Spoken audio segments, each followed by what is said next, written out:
Good morning, afternoon, evening, everyone. Welcome back to the channel, High PSI TV. As you might have guessed, we are doing another welding review. Today we have the Decapower XTRAMIG 200 SYN.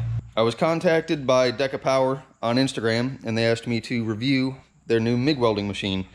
Now this machine isn't really readily available yet, so we're kind of testing it out, trying to give them some feedback, but I figured I would do a review video while we're in here. So unboxing the machine, of course you have the machine. This welder is capable of doing arc welding, MIG welding. It's also capable of doing TIG welding, but we're not going to be testing that today. We're just going to do some MIG welding because everyone knows I can't arc weld. In the box you also get your earth ground clamp, instruction book, which is written very well. I've read it a couple times now trying to familiarize myself with all the settings on this machine. So let's start off with the unit itself. Pretty well built unit. It's rather heavy.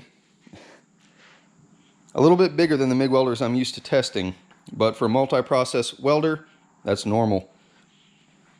Straight out of the box, got a little bit of a dent in the back.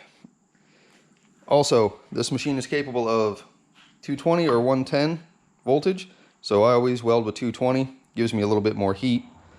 On the back of the machine, information label, on-off switch, and our gas connection. Now this I have a little bit of an issue with because it's not a standard US gas connection, so I'm gonna have to figure out a way to connect my tank and regulator to this machine. We'll get to that in a few minutes. Everything else is pretty standard. Good clamp. The MIG gun is pretty heavy duty. Comes assembled. Comes a little cap on the end of our connection here. And this is our 110 to 220 adapter. This will automatically detect voltage for you. So what I'm going to do first is try to figure out how I can get gas connected to this. And once I figure that out, we'll fire up the machine and go through the menu. Alright, a couple minutes later we're back. So what I did was very crudely hook up my tank with some clamps and some heater hose to the back of the machine. Now I'm going to make a note for the gentleman I've been dealing with from Decapower, and hopefully this will be resolved before this unit becomes available in the United States. So that being said, let's go to the front panel, turn the machine on, and look at some of the settings. Alright, here on the front of the machine is our control panel. Now in the instruction book here, all of your settings are explained in pretty good detail. So the main thing that we're going to worry about today is our SYN MIG setting. You can see you can switch through these to manual. This will be arc welding and TIG welding. But we're going to go with the presets on this machine to see how it welds. Some of the other settings that you can play with are what type of gas you're going to be welding with. And what it does is it allows you to pick the type of metal or material that you're going to be welding. We're going to be welding with argon and CO2, so this is going to be our selection on the front panel. The next button here is going to be your wire thickness. We are dealing with 0.8 millimeters, which is 30 thousandths. That's the wire we're going to be using in this machine. So you can see here, it shows you the type of weld puddle that should be produced with these settings on the machine. You're also able to switch your amperage and your voltage manually to make subtle changes if you need to. But I'd like to try this with the settings that come preset and see how it does. And what I'll do is I'll just run some beads on some flat stock, and then we'll put some joints together and weld those as well. On the front of the machine we have a couple different options as far as your hookup, where your machine lead will go. This is going to be your torch hookup, and you have different options for arc welding and TIG welding as well. So today all we're going to be doing is MIG welding some mild steel.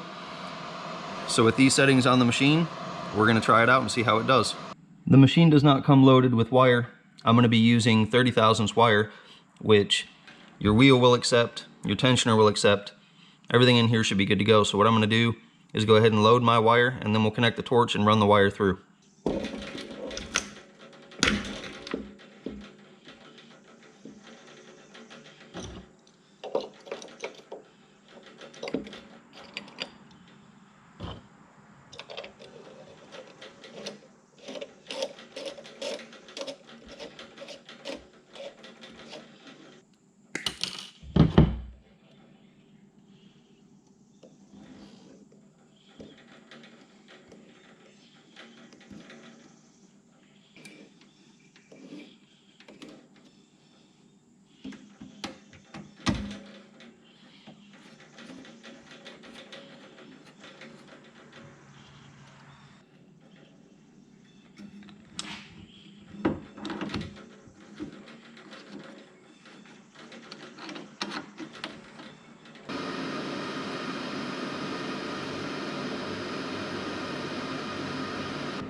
Something I did not talk about on the front of this machine is this number right here. That's your material thickness. Now, it's metric.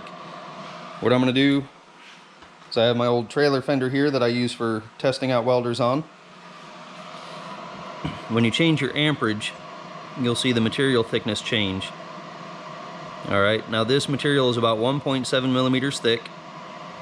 So we'll start here at 112 amps and see how it welds.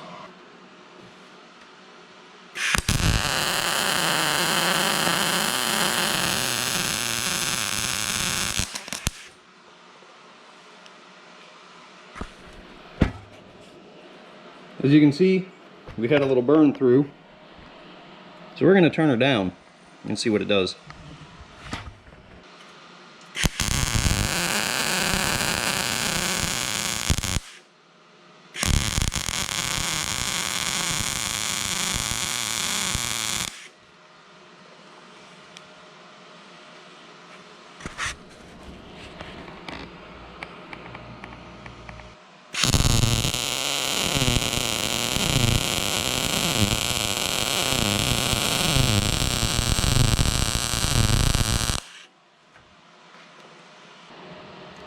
That would be our last test weld on something flat. You can see I'm down to 90 amps, 15.2 volts, 1.1 millimeters thick. Just for fun, while we're on the trailer fender, I'm going to change our puddle shape. So we hit this button until we are on the second blinking graphic. Hang on.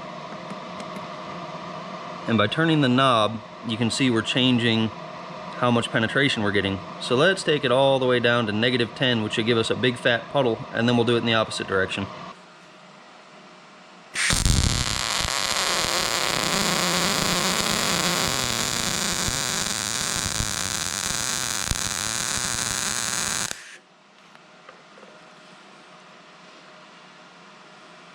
Looks pretty good. Let's make a change.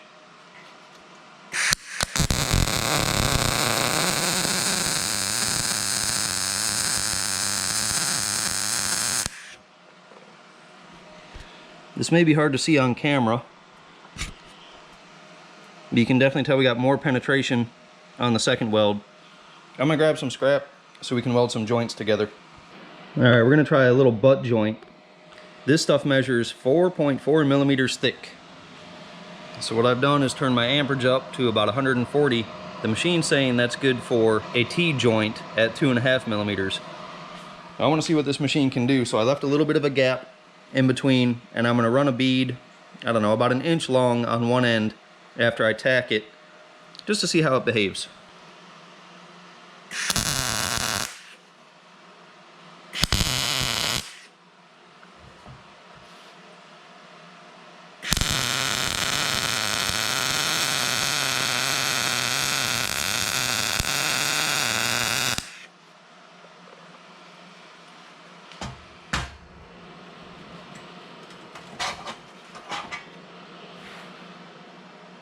So you can tell, obviously, we need more heat, more penetration. So I'm going to turn the welder up more.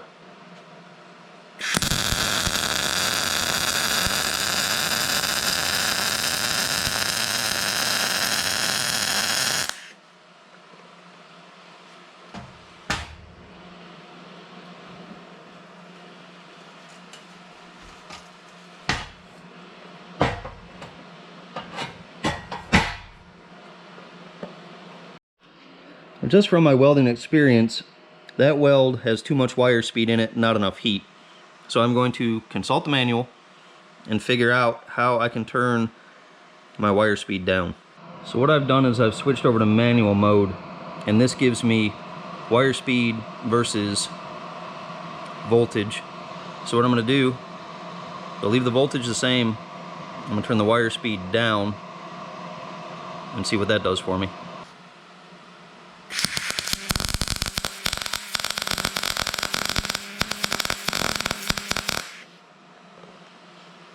Not near enough wire speed. So I'm going to turn it back up and see how we act.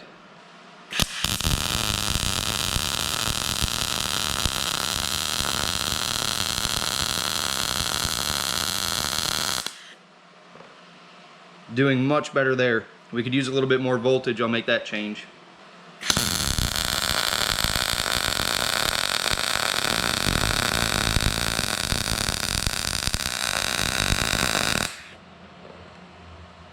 Now we're looking good.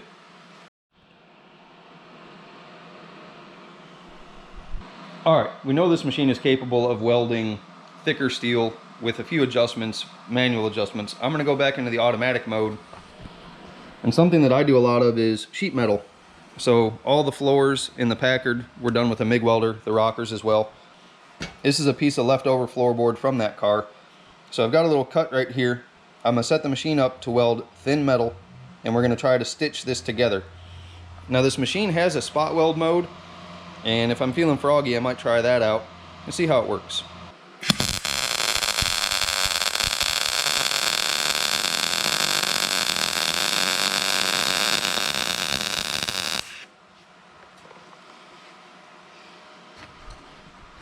The automatic settings for the thin metal seem to be working really well. I'm going to make the adjustment to get a little bit more penetration and see how it welds.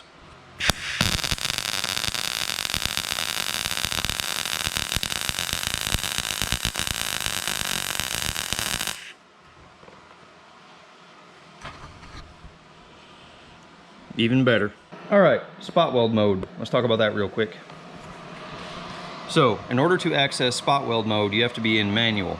So, you come over and select manual. Now our next step, once manual is selected, is going to be to come down to our sub menu, and we go over to our spot weld icon. Now what this does is control how long the spot weld lasts. I'm going to try about a half a second. Once this menu clears, you'll see we have our wire speed and voltage back here. Now this should be pretty close for doing some sheet metal. So I'll set up the camera over on the table and we'll see how the spot weld function works. So what this is going to do is give you accurate spot welds. If you're doing it just by pulling the trigger and letting off, you might have some a little wider than others, burn a little bit longer than others. So you can really time in your spot welds so they look uniform throughout your weld. So I'm going to try it on some flat first, and then we'll try to weld our seam.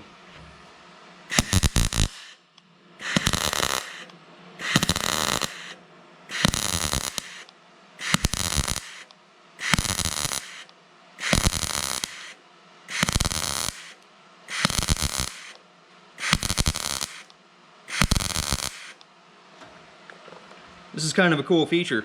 You can see that the arc stays lit for the same amount of time every time I pull the trigger. So let's try to do a little bit of a seam.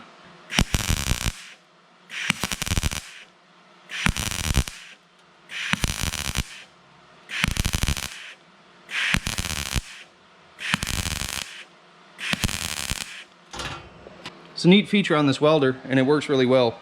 Just for fun, I'm going to come back over to our spot weld menu, and I'm going to turn this up to 1 second and weld some flat and see how it acts.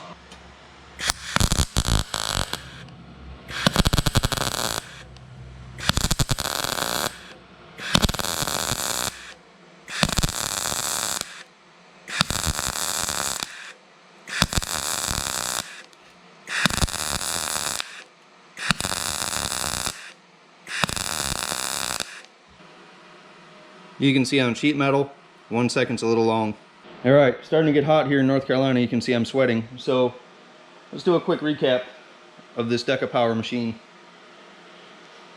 Once I got everything set up, fairly easy to use. The instruction manual, you have to flip back and forth between pages every once in a while just to kind of get an idea of where you're at and what you're changing. The gas hookup is my biggest drawback on this thing, and like I said, I'm going to contact the company. Be sure you look in the description below, and I'll keep you guys up to date as if that gets resolved. The gentleman I've been dealing with is really quick to respond, so hopefully by the time this video airs, we'll have all that stuff figured out. The equipment itself, pretty heavy duty, easy to set up. The earth clamp is good, and I really like the MIG torch, the MIG gun. It does come with one tip, one gas lens, everything that you need to get started except for wire. I actually went this morning and bought some more wire at Lowe's Home Improvement. It was like 14 bucks for the little spool. Everything seems to work very well. So the spot welding feature is kind of cool. I wish I would have had it when I was doing the floorboards in the Packard. because it would have been more consistent. Now I didn't grind any of my welds on the floorboards or anything like that. It's all going to get covered up by carpet and Dynamat and all that good stuff. But it's a neat feature to have. So for the MIG welding features of this machine, it's really cool, easy to use. The auto setup is pretty close, unless you're doing something really heavy. It worked really well on sheet metal, but the thicker 1/4 inch stuff need a little bit more heat, so I went over into manual mode. And it's nice that they give you the option for manual mode too. Now there are more advanced adjustments you can make with this machine. I plan on playing with it a little bit more. You might see another video on this machine. But if you need an entry-level MIG welder for doing sheet metal, even some heavier suspension work, this is definitely a good choice. And like I said, I'm going to be in contact with the company. We'll get everything sorted out as far as hooking up gas to it, because I know a lot of guys don't weld with flux core wire, although this machine is capable of doing that. So that's going to do it for me out here today in the shop. You guys be sure to follow me on Instagram. I haven't been posting a lot lately, been really busy up at work, but I plan on posting more. And stay tuned for more stuff on the Packard. I drove it around some last night. Gonna get back to work on that thing soon. And stay tuned for more welder reviews. Thank you guys for watching. We'll see you next time.